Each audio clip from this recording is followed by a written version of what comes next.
মাত্র 1 মিনিটের মধ্যে যদি রাইটিং বানিয়ে লেখা শেখা যায় তাহলে কেনই বা শিখবো না। যে কোনো রাইটিং, বিশেষ করে স্টোরি রাইটিং বানিয়ে লেখার জন্য একটা ফরম্যাট ব্যবহার হয়, আর এই ফরম্যাটকে সাজিয়ে লেখার জন্য কিছু কিছু ছোট রুলস দরকার হয় যাতে করে আমরা বাক্যগুলোকে সাজাতে পারি। এক্সাম্পল দিয়ে আমি এখনই শেখাবো। আমি গত রবিবার দুবাই গিয়েছিলাম। এই বাক্যটার মধ্যে দেখুন, কাজ শেষ হয়ে গেছে, আচ্ছা গত রবিবার কাজ শেষ, আচ্ছা টাইম শেষ হয়ে গেছে, কি টাইমও শেষ, কাজ শেষ টাইম শেষ, এর জন্য আমরা অ্যাকশানের সেকেন্ড ফর্ম বা ভালো কথা যদি বলি পাস্ট ইনডেফিনাইট টেন্স ব্যবহার করব। তাহলে অ্যাকশানের সেকেন্ড ফর্ম কাকে বলে? গো মানে যাওয়া, গো এর সেকেন্ড ফর্ম কি? গো এর সেকেন্ড ফর্ম ওয়েন্ট। আচ্ছা তাহলে I went to Dubai last Sunday, এটা গেল সেকেন্ড ফর্ম কী করে ব্যবহার করে। এবার আমরা শিখবো ওয়াজ আর ওয়ারের সাথে নো অ্যাকশান কী করে ব্যবহার করে। নো অ্যাকশান কাকে বলে? যেটা অ্যাকশান নয়, যেটা কাজ নয়। যেরকম আমি একজন ডান্সার ছিলাম, এখানে কি কাজের কথা বলছি? না।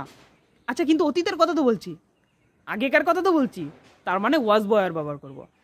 I was a dancer. J C Bose একজন রাইটার ছিল, J C Bose was a writer. Okay, এবার আমরা বলতে চাইছি যে কাজ হচ্ছে, ওয়াজ ওয়ার আইএনজি বসাবো। কিভাবে? একটু ধৈর্য ধরে শিখুন, আমরা এখনই শিখে যাব। আমি গত রাতে টিভি দেখছিলাম। আচ্ছা আমরা কি টাইম শেষ হয়ে গেছে? হ্যাঁ টাইম শেষ হয়ে গেছে গত রাত। কাজ শেষ হয়েছে কি?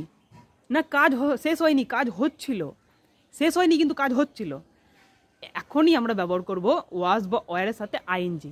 যেরকম I was watching TV last night. আমরা গত রবিবারে মুভি দেখছিলাম।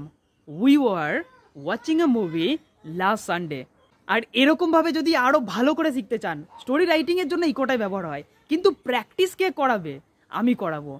এই যে ডিটেল আমি ভিডিও বানিয়েছি, পার্ট 1 পার্ট 2, কিছুদিন পরে একটা পার্ট 3 আপলোড করব।